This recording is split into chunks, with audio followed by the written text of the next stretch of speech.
نحمده ونصلي على رسوله الكريم اما بعد اعوذ باللہ من الشیطان الرجیم بسم اللہ الرحمن الرحیم۔ حضرت ابن عمر رضی اللہ تعالی عنہ فرماتے ہیں کہ جناب نبی کریم صلی اللہ علیہ وسلم نے ارشاد فرمایا کہ ان اللہ و ملائکتہ یصلون علی المتسحرین، کہ بے شک اللہ تبارک و تعالیٰ اور اس کے فرشتے سحری کھانے والوں پر رحمت نازل فرماتے ہیں۔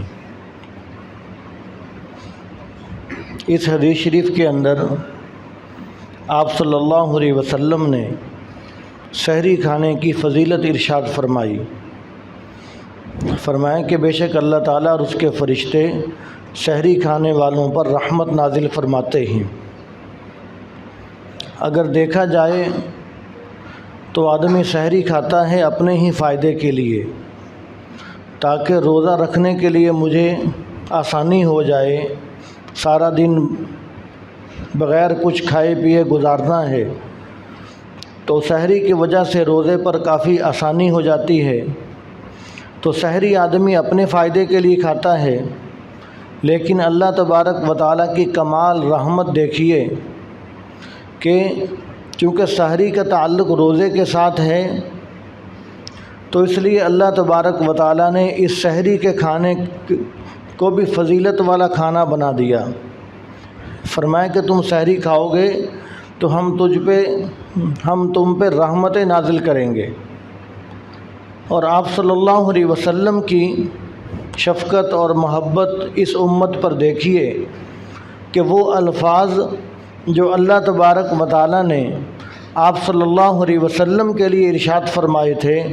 کہ ان اللہ و ملائکتہ یصلون علی النبی، کہ بے شک اللہ تعالیٰ اور اس کے فرشتے نبی کریم صلی اللہ علیہ وسلم پر رحمت نازل فرماتے ہیں، درود و سلام بھیجتے ہیں،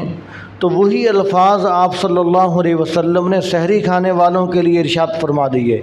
کہ ان اللہ و ملائکتہ یصلون علی المتسحرین، اور وہی الفاظ سحری کھانے والوں کے لیے نقل کر کے یہ بتلا دیا کہ گویا کہ وہ خاص رحمتیں جو اللہ تبارک و تعالیٰ مجھ پر نازل کرتے ہیں، اے سحری کھانے والوں، اے روزے دارو، تم سحری کا اہتمام کرو تو ان خاص رحمتوں میں سے کچھ حصہ تمہیں بھی نصیب ہو جائے گا۔ تو یہ اللہ تعالیٰ کی بھی مہربانی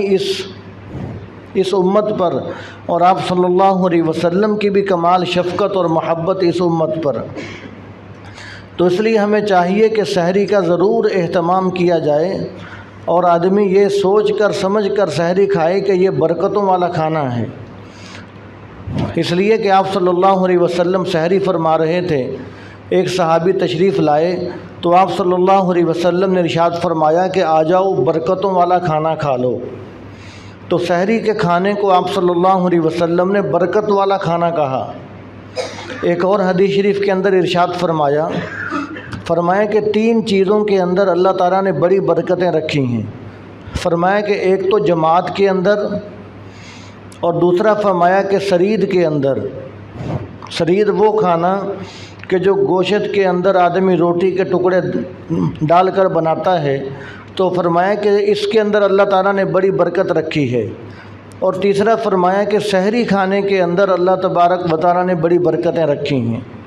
تو سحری کے کھانے کو آپ صلی اللہ علیہ وسلم نے برکت والا کھانا کہا۔ اور پھر ایک اور حدیث شریف کے اندر آپ صلی اللہ علیہ وسلم نے ارشاد فرمایا کہ سحری کھایا کرو، اس لیے کہ ہمارے اور یہود و نصارہ کے درمیان جو فرق ہے روزوں کا، وہ سحری کے ساتھ فرق ہے۔ فرمایا کہ جو یہود و نصارہ ہیں وہ روزہ رکھتے تھے تو وہ بغیر سحری کے، فرمایا کہ ہم سحری کھاتے ہیں۔ فرمایا کہ ہمارا اور ان کا یہ سحری کے ساتھ فرق ہے، تو اس لیے فرمایا کہ تم سحری کھایا کرو۔ تو اس سے ہمیں یہ معلوم ہوا کہ اگر آدمی یہ سوچ لے کہ میں تراویحوں سے فارغ ہو کر بس ایک مرتبہ کھانا کھا کے سو جاؤں گا، صبح سحری کے لیے مجھے اٹھنے کی ضرورت نہیں، تو وہ گویا کہ بہت ساری برکتوں سے محروم ہو جائے گا۔ اور اس کا یہ عمل خلاف سنت ہے، اس لیے کہ سنت طریقہ یہ ہے کہ صبح صادق کے طلوع ہونے سے پہلے جو آدمی کھانا کھاتا ہے تو اس کو سحری کا کھانا کہا جاتا ہے۔ تو سنت یہ ہے اور برکتیں اس کے اندر ہیں کہ آدمی اس کھانے کا اہتمام کرے، اور اگر زیادہ بھوک وغیرہ نہ ہو تو کم از کم آدمی ایک کھجور کھا لے، ایک گھونٹ پانی کا پی لے،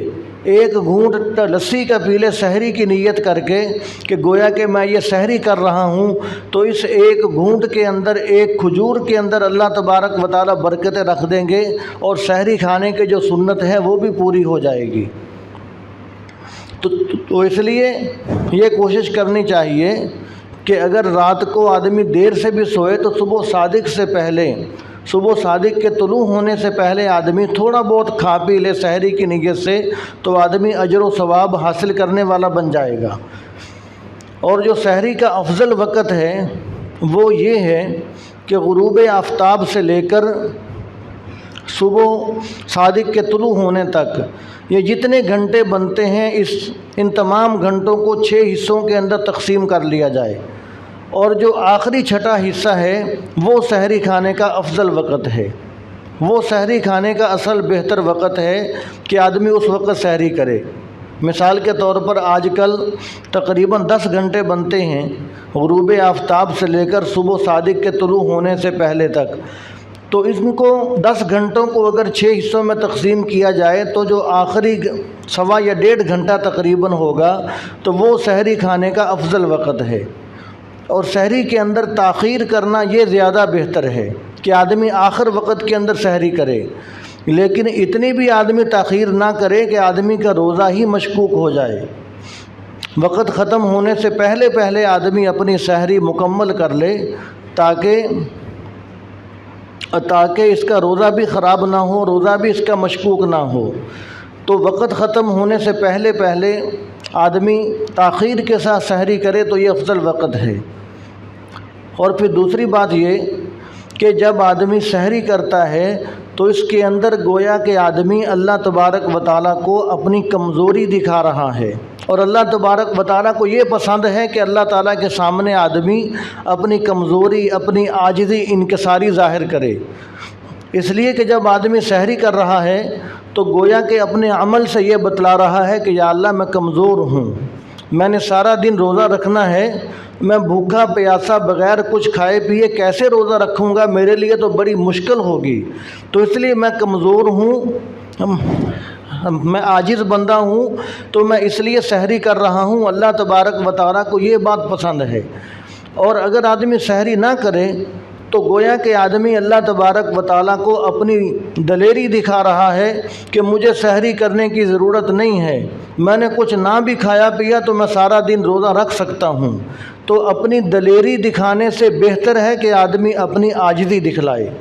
جب آدمی اپنی عاجزی، اپنی کمزوری، اپنی انکساری اللہ تعالیٰ کے سامنے ظاہر کرے گا تو یہ عمل اللہ تبارک و تعالیٰ کو زیادہ محبوب ہے،